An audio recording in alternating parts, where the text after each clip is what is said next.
नमस्कार भारत। नमस्कार Hindustan. Law basics by Abhishek Tawari and Umed Singh Chauhan channel पर आप सभी का स्वागत है। और आज हम एक बहुत ही अहम मुद्दा लेकर आए हैं। आपने सुर्खियों में टेलीविजन पर अक्सर सुना होगा कि फ़लाँ फ़लाँ कोई व्यक्ति है, उसकी बेल खारिज हो गई, फ़लाँ फ़लाँ ये हुआ कि उसकी बेल जो है वो स्वीकार नहीं की गई या उसकी बेल हो गई है। ये एक हमेशा से चर्चा का विषय रहा है। तो आज हम यही जानने की कोशिश करेंगे कि बेल क्या है और किस किस प्रकार की होती है। दोस्तों, जो टॉपिक है बेल, उसको हिंदी में अपन बोलते हैं ज़मानत। और जो उमेद ने कहा वैसी बातें कि किसी को व्यक्ति को ज़मानत मिल गई, किसी को नहीं मिली। तो क्या परिस्थितियां हैं कि किसी व्यक्ति को ज़मानत मिल गई, क्या परिस्थितियां हैं किसी व्यक्ति को ज़मानत नहीं मिली, और कौन कौन से केसेस होते हैं जिनमें ज़मानत का क्या प्रावधान होता है, इसके ऊपर आज अपन चर्चा करेंगे। व्यूअर्स, मैं कहना चाहूँगा कि वीडियो में एंड तक बने रहें, क्योंकि इसमें ऐसी जानकारी आपको मिलने वाली है जो आपने पहले नहीं सुनी होगी। मैं श्योर हूँ आपने नहीं सुनी है, इसलिए वीडियो को एंड तक ज़रूर देखें। क्यों अभिषेक, शुरू किया जाए? बिल्कुल दोस्तों, शुरू किया जाए। और उमेद जो कह रहा है वो ये बात कह रहा है कि आपने बेल सुनी है, ज़मानत सुनी है। जो आपने सुनी है उससे भी कुछ अलग है जो लॉ में बताई गई है, उसके बारे में भी चर्चा करेंगे। तो एंड तक वीडियो ज़रूर देखें। तो सबसे पहले तो यही जान लेते हैं कि बेल किस प्रकार के मुद्दों में मिल सकती है। दीवानी मामलों में होता है अभिषेक? दोस्तों, सिविल केसेस, दीवानी का मतलब सिविल केसेस। सिविल केसेस के अंदर बेल का कोई प्रोविज़न नहीं है, क्योंकि उसमें कोई अरेस्ट का प्रोविज़न नहीं है। बेल का प्रोविज़न वहाँ पे होता है दोस्तों जहाँ पे अरेस्ट का कोई प्रोविज़न हो, मतलब गिरफ्तार किसी को किया जाना हो, तो बेल की बात होती है। तो सिविल में नहीं होता है, ये क्रिमिनल से रिलेटेड वर्ड है। प्रकार अपन समझें उससे पहले अपन ये जाने कि बेल एक्चुअल में क्या है। क्या बेल मिलते ही कोई आदमी रिहा हो गया? क्या कहना चाहिए? जो जुर्म किया था उस जुर्म से फ्री हो गए, दोष मुक्त हो गए, उसे कोई कभी पुलिस पकड़ के नहीं ली जाएगी या उसे दंडित नहीं किया जाएगा, ये ऐसी कोई बातें हैं? तो इसी पर भी बात कर लेते हैं। तो बताओ क्या है। सीधी सी बात है, बेल का मतलब ये है कि आपको थोड़ी देर के लिए कोर्ट से छोड़ा जा रहा है, और जब भी कोर्ट में बुलाया जाएगा आप हाजिर होंगे। जिस व्यक्ति को बेल मिली है वो जब न्यायालय बुलाएगा और जहां न्यायालय बुलाएगा वो आएगा, अपनी प्रेजेंस देगा। ये मतलब नहीं है कि वो दोष मुक्त हो गए, उस पर कोई कार्रवाई नहीं की जाएगी। जो वर्ड उम्मीद ने यूज किया थोड़ी देर, वो दोस्तों थोड़ी देर का मतलब थोड़े दिन भी है, थोड़े दिन भी है, थोड़े महीने भी हो सकते हैं। तो ये डिपेंड करता है। बेल का मतलब ये है कि आपको उस केस से सदा के लिए मुक्त नहीं कर दिया गया है। For the time being court ने आपको ये लिबर्टी दी है कि आप जेल में नहीं रह करके बाहर रह सकते हैं, पर जब भी कोर्ट बुलाएगी आपको कोर्ट में उपस्थित होना पड़ेगा। और अगर आप उपस्थित बुलाने के बाद में नहीं होते हैं तो कोर्ट चाहे तो आपकी बेल जो है वो वापस रिजेक्ट भी कर सकती है। और इसके पीछे की एक मंशा ये भी हो सकती है कि परिवार में कमाने खाने वाला व्यक्ति होता है, और अगर वो ही जेल में डाल दिया जाए तो उसका परिवार खराब हो सकता है, उसके परिवार को भूखों मरने की नौबत आ सकती है। ये भी है। और इसके पीछे एक कॉन्स्टिट्यूशनल प्रोविज़न भी है दोस्तों कि किसी भी व्यक्ति को जब तक दोषी नहीं मान लिया जाए तब तक उसको निर्दोष माना जाएगा, इनोसेंट माना जाएगा। ये अपना लॉ का एक बेसिक फंडामेंटल है कि व्यक्ति को दोषी जब तक नहीं मान लिया था तब तक निर्दोष माना जाए। तो इसलिए भी अगर कोई व्यक्ति को आप निर्दोष मान रहे हो और उसको ज़बरदस्ती फिर भी जेल के अंदर रहना पड़े तो ये कुछ अलग बात लगती है। तो इसलिए भी ये बेल का प्रोविज़न बना है। पर ये specific case to case differ करता है दोस्तों। सब केस के अंदर ऐसा नहीं है कि किसी भी केस के अंदर आप गए और आपको बेल मिल जाएगी, ऐसा नहीं है। बेल एज ए राइट कई जगह होता है, पर एज ए राइट हर जगह नहीं होता है। यानी कि थोड़ी पेचीदा बात बता दी अभिषेक ने। आपको व्यूअर्स पीछे वाले वीडियोस देखे हो जिसमें हमने एक कॉग्निजेबल और नॉन कॉग्निजेबल ऑफेंसेस की बात की थी, उसमें एक सूची की बात की थी, और उसी सूची में हर अपराध के आगे लिखा हुआ है कि कौन सा जमानती है और कौन सा अजमानती है। तो जानकारी लेने के लिए उस सूची को देखा जा सकता है। बिल्कुल दोस्तों, जो बेल के बारे में आज अपन बात कर रहे हैं उसके कई प्रकार हैं, कई टाइप्स हैं, उसके बारे में अपन चर्चा करेंगे। तो सबसे पहले मैं आपको बताना चाहूँ, ऑफेंस जो है वो दो तरह के होते हैं दोस्तों। एक होता है वो ऑफेंस जो बेलेबल है, एक होता है वो जो नॉन बेलेबल है। बेलेबल ऑफेंस जो है उसमें बेल की क्या स्थिति होगी और नॉन बेलेबल में बेल की क्या स्थिति होगी, जमानत की क्या स्थिति होगी, इस पे चर्चा करते हैं। सबसे पहले अपन लेते हैं बेलेबल ऑफेंस। दोस्तों, बेलेबल ऑफेंस वो ऑफेंसेज हैं जिसके अंदर आपको बेल मिल ही जाएगी एज ए राइट। जब भी आपको चाहे पुलिस अरेस्ट करती है, चाहे पुलिस अरेस्ट करके कोर्ट के सामने लेकर के आती है, दोनों स्थिति के अंदर जब आप कहते हैं कि साहब मैं बेल देने को तैयार हूं, मैं ज़मानत देने को तैयार हूं, मैं मेरी श्योरिटी देने को तैयार हूं, तो ऐसी स्थिति में कोर्ट को आपको बेल देनी पड़ेगी, आपको ज़मानत पे रिहा करना ही पड़ेगा। ये हुई एक स्थिति बेलेबल ऑफेंसेस की। और दूसरे जो अपराध हैं नॉन बेलेबल यानी कि अजमानती अपराध, उन अपराधों में बेल जो है वो उस जिस व्यक्ति को गिरफ्तार किया गया उसका अधिकार नहीं होता है, वो न्यायालय की इच्छा पर होता है। वो ये देखता है कि क्या मुझे इसको बेल पर छोड़ना चाहिए या नहीं छोड़ना चाहिए। अगर नहीं छोड़ते हैं तो फिर उसको न्यायिक अभिरक्षा में रखा जाता है। ये दोस्तों सेकंड टाइप के ऑफेंसेस हैं जिन्हें नॉन बेलेबल ऑफेंसेस बोलते हैं। इसके अंदर डिस्क्रिशन कोर्ट की है, वो कोर्ट परिस्थितियां देखेगा, वो कोर्ट ग्रेविटी देखेगा ऑफेंस की, वो कोर्ट सिचुएशंस देखेगा और देख करके फिर तय करेगा कि क्या इस व्यक्ति को इस ऑफेंस के लिए, इस क्राइम के लिए बेल पे छोड़ दिया जाना चाहिए या नहीं छोड़ दिया जाना चाहिए। इस स्थिति में दोनों ही बातें हो सकती है दोस्तों। अगर कोर्ट को उचित लगता है कि नहीं, इस स्थिति में भी बेलेबल जो ऑफेंस है वो तो नॉन बेलेबल है पर फिर भी इसको बेल दे दी जानी चाहिए, तो कोर्ट आपको बेल दे देगा, जमानत दे देगा और उसमें बाकायदा ये लिखा जाएगा कि आपको इसमें कितना बॉन्ड भरना है, आपको इसमें कितनी श्योरिटी होती है दोस्तों, जमानत ही है। मतलब आपको कोर्ट में उपस्थित होने के लिए किसी दूसरे व्यक्ति की जमानत देनी पड़ती है कि अगर मैं कोर्ट में नहीं आया तो ये व्यक्ति जो है मुझे पकड़ के कोर्ट के सामने लेकर के आएगा। तो कोर्ट ऐसी स्थिति में नॉन बेलेबल ऑफेंस में भी बेल ग्रांट कर सकता है। साथ ही साथ अगर कोर्ट को लगता है कि नहीं, अगर इसको बेल ग्रांट की जाती है तो ये बाहर जाकर के और उत्पात मचा सकता है, ये बाहर जाकर के और ऑफेंसेस कर सकता है, ये बाहर जाकर के जो केस के गवाह हैं उनको टेम्पर विद कर सकता है, मतलब उनसे छेड़छाड़ कर सकता है, धमका सकता है, डरा सकता है, केस का जो प्रोसीजर है उसको इंटरप्ट कर सकता है। तो ऐसी स्थिति में कोर्ट चाहे तो बेल को रिजेक्ट भी कर सकती है। तो ये डिस्क्रिशन जो है नॉन बेलेबल ऑफेंसेस के अंदर ये कोर्ट के पास होता है। तो दो प्रकार हमने देख लिए हैं, एक बेलेबल यानी कि जमानती और दूसरा नॉन बेलेबल यानी कि अजमानती। अब तीसरे किस्म की जो बेल है उस पर हम चर्चा करेंगे, वो है एंटिसिपेटरी बेल यानी कि अग्रिम जमानत। ये दोस्तों आपने बहुत सी मूवीज में भी देखा होगा और आपको अखबारों में भी सुनने को पढ़ने को मिला होगा कि फला फला व्यक्ति को अग्रिम जमानत मिल गई कोर्ट से। वैसे ये हाईलाइट वाली न्यूज होती है। हाँ, बिल्कुल हाईलाइट वाली होती है और बहुत ज्वलंत भी होती है। तो ये एक ऐसा बिल का प्रोविजन है दोस्तों जिसके अंदर आपको जहां पे अप्रीहेंशन हो कि किसी भी ऑफेंस के लिए आपको पुलिस गिरफ्तार कर सकती है और वो ऑफेंस ऐसा है जो आपने कभी किया ही नहीं है, या वो ऑफेंस ऐसा है जो किसी दूसरे ने किया है, ब्लेम आपके ऊपर लगाया जा रहा है। तो ऐसी स्थिति में जहां पे अप्रीहेंशन है, और इंपॉर्टेंट बात क्या होगी दोस्तों, वो ऑफेंस बेलेबल होना चाहिए या नॉन बेलेबल? ये नॉन बेलेबल ऑफेंस है क्योंकि बेलेबल है तो बेल तो सीधा ही मिल जाएगा। हाँ, बेलेबल होगा तो बेलेबल के अंदर तो एज ए राइट आपको बेल मिल ही जाएगी।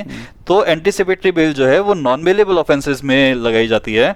उसके अंदर आप कोर्ट के सामने जाकर के कहते हैं कि साहब ये फला फला एफआईआर लॉ जो है इसके अंदर मेरा नाम गलत डाल दिया, मेरा नाम इंटेंशनली डाल दिया जबकि मैंने ऐसा ऑफेंस नहीं किया है। और अगर आप कोर्ट को सेटिस्फाई कर देते हैं तो ऐसी स्थिति में कोर्ट आपको अरेस्ट से पहले ही बेल ग्रांट कर देगा। इसीलिए इसे अग्रिम जमानत बोलते हैं या एंटीसिपेटरी बेल बोलते हैं। मतलब जिस व्यक्ति को ये आशंका है कि मुझे किसी जुर्म में गिरफ्तार किया जा सकता है और जो कि गलत रूप से है, तो वो न्यायालय में अपनी एप्लीकेशन लगाए और न्यायालय को ये सेटिस्फाई कर दे, संतुष्ट कर दे कि मैं इसमें ऐसा कुछ भी नहीं हूँ और मेरी ज़मानत मान ली जाए। और जब न्यायालय बुलाएगा मैं आ जाऊँगा, तो कोर्ट उसको ये ऑर्डर दे सकता है कि जब भी इसको गिरफ्तार किया जाए इसको छोड़ दिया जाए। तो ये था एक एंटीसिपेटरी बेल का प्रोविज़न। अब एक बेल और भी होती है दोस्तों, इंटरप्ट करूंगा मैं। हाँ, ये जो 3 बेल्स हैं ये जनरल बेल्स हैं जिनके बारे में अगर जो भी व्यक्ति है थोड़ा भी लॉ से जुड़ा हुआ है तो उसको इन तीनों के बारे में पता होगा। आगे वाली जो 2 बेल जिनकी हम अब बात करेंगे वो ऐसी हैं जिनके बारे में आम आदमी को नहीं पता होता पर उसकी जानकारी में होना चाहिए। उन 2 बेल्स की अब अपन बात करेंगे। उनमें से फर्स्ट कौन सी है? हम लेंगे एक डिफ़ॉल्ट बेल के बारे में बातचीत करेंगे। ये अंग्रेजी में ही शब्द है और प्रचलन में है, इसीलिए इसको हमने वैसे का वैसा इस्तेमाल किया है, डिफ़ॉल्ट बेल। दोस्तों ये जो डिफ़ॉल्ट बेल है ये भी एज ए राइट बेल है। जैसे बेलेबल ऑफेंस के अंदर अपन ने कहा ये अधिकार है उस व्यक्ति का कि उसको बेल दे दी जाए अगर वो बेल बॉन्ड भरने को तैयार है, वैसे ही डिफ़ॉल्ट बेल है ये भी एज ए राइट है। इसकी कंडीशन कुछ अलग है। ये कंडीशन क्या है कि किसी भी ऑफेंस की एक एफआईआर लॉन्च हुई, उस एफआईआर के अंदर किसी व्यक्ति को पुलिस ने अरेस्ट कर लिया। अरेस्ट करने के बाद में कोर्ट के सामने पेश किया, कोर्ट से पुलिस ने कहा कि हमको अभी इससे और तफ्तीश करनी है और इन्वेस्टिगेशन करनी है, इससे कुछ सामान है वो बरामद करना है, या कोई भी कंडीशन पुलिस ने कोर्ट को बताई कि इसको अरेस्ट रखा जाना, हमारी कस्टडी में रखा जाना ज़रूरी है। तो ऐसी स्थिति में कोर्ट उसको बेल पे नहीं छोड़ करके और पुलिस की कस्टडी में दे देगा।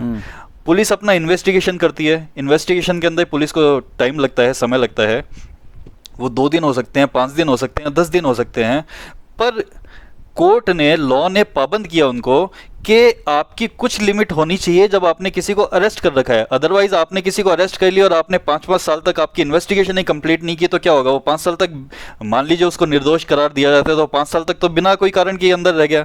तो ऐसी स्थिति में डिफॉल्ट बेल है, इसका प्रोविज़न तैयार किया गया। इसके अंदर 2 प्रोविज़न है दोस्तों, कि जहाँ पे कोई ऑफेंस है जिसके लिए सज़ा जो है या तो वो मृत्युदंड है या आजीवन कारावास है या फिर ऐसा दंड है जो 10 वर्ष से अधिक की अवधि का है, और ऐसी स्थिति के अंदर पुलिस अगर विद इन 90 डेज अपना इन्वेस्टिगेशन पूरा नहीं करती है और कोई व्यक्ति जो है उसको अरेस्ट कर रखा है, तो 91 डे होते ही, 91वां दिन होते ही उसको एज ए राइट बेल के लिए वो अप्लाई कर सकता है और एज ए राइट उसको बेल ग्रांट कर दी जाएगी। तो ये हो गया डिफॉल्ट बेल। अब इसके अंदर हाँ। इसके अंदर ही सेकंड प्रोविजन भी है दोस्तों। ये मैंने आपको 3 ऑफेंसेस बताए जहाँ पे मृत्युदंड हो, आजीवन कारावास हो और या फिर 10 साल से अधिक की अवधि का कारावास हो। इसके अलावा जो ऑफेंसेज हैं जिनके अंदर 10 वर्ष से या उससे कम का अपराध है, उस स्थिति में क्या होगा? उस स्थिति में इस 90 दिन की अवधि जो है उसको घटा करके 60 दिन किया गया है। अगर 60 दिन तक ऐसा अपराध है और उसमें इन्वेस्टिगेशन पेंडिंग रखा है और आपको अरेस्ट कर रखा है, तो 61 डे होते ही, 61वां दिन होते ही आप कोर्ट के अंदर एज ए डिफॉल्ट बेल के लिए अप्लाई कर सकते हैं और कोर्ट को आपको बेल ग्रांट करनी पड़ेगी। तो मोटा मोटी समझे तो डिफ़ॉल्ट शब्द पर जाएं तो किसी न किसी चीज़ की कमी है, कोई गलती है और उस गलती का फ़ायदा जो है वो उस व्यक्ति को मिल रहा है जो कि अभिरक्षा में है। अब एक अन्य किस्म की बेल है, वो है दोष सिद्धि पर जमानत, यानी कि किसी व्यक्ति को दोष सिद्ध किया गया है, क्या फिर भी उसकी जमानत ली जा सकती है? दोस्तों, दोष सिद्धि अगर आप वर्ड नहीं समझ पाए तो दोष सिद्धि मतलब किसी व्यक्ति को कोर्ट ने मुल्जिम मान लिया और ये मान लिया है कि इसने ऐसा ऑफेंस किया था। इट मींस पूरी की पूरी ट्रायल कंप्लीट होकर के और कोर्ट ने अपना वर्डिक्ट दे दिया है, कोर्ट ने अपना फैसला दे दिया है, उसमें ये मान लिया है कि ये दोषी है। तो ऐसी स्थिति में दोष सिद्धि वर्ड जो है उसका यूज किया जाता है। तो क्या ऐसी स्थिति में भी उस व्यक्ति को बेल मिल सकती है? बताया जाए। दोस्तों, ऐसी स्थिति में भी उसको बेल मिल सकती है। इसके भी 2 प्रोविजंस हैं। जब ऑफेंस जो है जिसके लिए कोर्ट में केस चला था, उसमें जो सजा का प्रावधान है वो 3 वर्ष या उससे कम अवधि का है, और ऐसी स्थिति में जो एक्यूज पर्सन है जिसको सजा सुनाई गई, चाहे वो कितने भी दिन की हो, चाहे वो 1 दिन की हो, चाहे 2 साल की हो, चाहे वो बिलो 3 इयर्स कितना भी हो, और वो कोर्ट को ये सेटिस्फाई करता है कि साहब मैं इसकी, आपके जो ऑर्डर है उसकी अपील करना चाहता हूँ, इसलिए अपील तक मुझे बेल दे दी जाए, तो वो कोर्ट जिसने फैसला सुना है वो खुद ही उसको बेल ग्रांट कर देगी और उसको टाइम दे देगी अपील प्रस्तुत करने का। जो भी लिमिटेशन है कि आप इस टाइम के अंदर आपकी अपील प्रस्तुत कर लें और वहां से सजा को सस्पेंड करा दे, तब तक के लिए हम आपकी सजा को है स्थगित करते हैं। ये भी एक तरह की बेल है। उस टाइम दोष सिद्ध मानने के बाद में, उसको मुल्जिम मानने के बाद में भी अरेस्ट नहीं किया जा करके कोर्ट उसको बेल ग्रांट कर देती है। इसी में दोस्तों एक दूसरा प्रोविजन है, ये तो हुआ 3 साल या उससे कम अवधि के अपराधों के लिए। कई ऑफेंसेस ऐसे भी हैं जिसमें ज़्यादा अवधि का अपराध हो, उस स्थिति में क्या उसको बेल मिलेगी? तो उस स्थिति में ट्रायल कोर्ट ऐसा नहीं कर सकती है दोस्तों। उस स्थिति में उसको अपील करनी पड़ेगी और अपीलेट कोर्ट से ये परमिशन सीख करनी पड़ेगी कि साहब मैंने ये इस जो ऑफेंस है उसमें जो निर्णय लोअर कोर्ट ने सुनाया था उसकी अपील पेश कर दी है और अपील में टाइम लगेगा, समय लगेगा, तो इन बिटवीन जो सजा है उसको स्थगित किया जाए और कोर्ट को, अपीलेट कोर्ट को उचित लगता है तो वो भी ऐसी स्थिति में आपको बेल ग्रांट कर सकती है, उस सजा को स्थगित कर सकती है। तो ये भी एक तरह का बेल ही है। अब एक महत्वपूर्ण बात मुझे भी छोटी सी याद आ रही है, वो ये है कि बेलेबल जो ऑफेंस है यानी कि जमानती अपराध है, क्या उसमें भी अभिरक्षा में रखा जा सकता है? बिल्कुल। दोस्तों को अपने जो व्यूअर्स हैं उनको सोचने दें इस बारे में, उनको क्या लगता है। जैसा भी लगता है, बट स्थितियाँ यही है कि अगर किसी व्यक्ति ने बेलेबल ऑफेंस किया है यानी कि जमानती अपराध किया है, तो वो अगर जमानत नहीं देता है तो उसको पुलिस अभिरक्षा जो है उसमें रखा जाएगा, न्यायिक अभिरक्षा में रखा जाएगा। न्यायिक सरल शब्दों में दोस्तों थोड़ा सा बताऊं, बेलेबल ऑफेंस है, एज ए राइट आपने बेल के लिए अप्लाई किया, कोर्ट ने बेल आपकी स्वीकार कर ली, करनी ही थी, एज ए राइट था, पर बेल में भी कंडीशंस होती हैं दोस्तों। बेल के अंदर कोर्ट आपको कहती है कि आपको बेल बॉन्ड भर के देने हैं, मतलब आपके जमानत जो है, जो सिक्योरिटी ले रहा है, उनका भी एक एफिडेविट लगेगा, उनके भी डॉक्यूमेंट्स लगेंगे और आपका भी एक बंद पत्र भरा जाएगा। पर अगर मान लीजिए आपके पास वो श्योरिटी नहीं है, वो जमानत ही नहीं है और आप वो डॉक्यूमेंट जो कोर्ट का ऑर्डर है उसको फुलफिल नहीं कर पाते हैं, तो बेलेबल ऑफेंस के अंदर भी आपको कोर्ट अरेस्ट उस स्थिति में कर सकती है। और जब तक बेल के कागजात जो है वो न्यायालय में जमा नहीं किए जाएंगे तब तक न्यायिक अभिरक्षा में ही रखा जाएगा, उसे छोड़ा नहीं जाएगा। और अगर वो नहीं देता है तो फिर उसकी फुल ट्रायल की जाएगी, वो तो की जानी है ही। एक बात और इसमें दोस्तों ऐड करना चाहूँगा मैं, बेल ग्रांट कर दी कोर्ट ने और उसके बाद में क्या वो बेल फॉरएवर के लिए लागू रहेगी या उसको कैंसिल भी किया जा सकता है? ये बड़ा अच्छा सवाल है। तो दोस्तों इसका भी एक प्रोविज़न है कि कोर्ट ने आपको बेल किसी कंडीशन पे ग्रांट की थी, आप उस कंडीशन को फुलफिल नहीं करते हैं, आप उस कंडीशन की अवहेलना करते हैं, या कोई ऐसा इंसिडेंट हो जाता है कि जो भी एग्रीव्ड पर्सन है वो कोर्ट के सामने आकर के कह सकता है, ये एप्लीकेशन लगा सकता है कि साहब ये इसकी जो बेल है रिजेक्ट की जाए। तो एग्रीव्ड पर्सन दोस्तों क्रिमिनल केसेस के अंदर मैक्सिमम टाइम तो स्टेट होता है, क्योंकि स्टेट ही जो सरकार है वो ही पैरवी करती है परिवादी की तरफ से, कंप्लेनेंट की तरफ से, और कई बार कंप्लेनेंट खुद भी होता है। तो ये दोनों एग्रीव्ड पर्सन है, ये कोर्ट में आके अप्लाई कर सकते हैं कि साहब आपने जो ये बेल इसको ग्रांट की थी इसको इन कारणों से रिजेक्ट किया जाए, और कोर्ट वो कारण सुनेगा। उसके बाद में अगर कोर्ट को उचित लगता है तो वो बेल आपकी रिजेक्ट भी कर सकता है। चलिए, आज के टॉपिक पर आपकी कोई क्वेरी हो, कोई सवाल हो तो अपने कमेंट बॉक्स में ज़रूर लिखें, और आपको और कोई जानकारी चाहिए तो प्लीज़ आप हमें बताएं, क्योंकि कमेंट बॉक्स में आने पर ही हमें कुछ पता चलेगा कि आप क्या कुछ देख पा रहे हैं, क्या कुछ समझ पा रहे हैं। और आज के अंक से हम दोनों इजाज़त लेना चाहेंगे। नमस्कार दोस्तों। नमस्कार दोस्तों।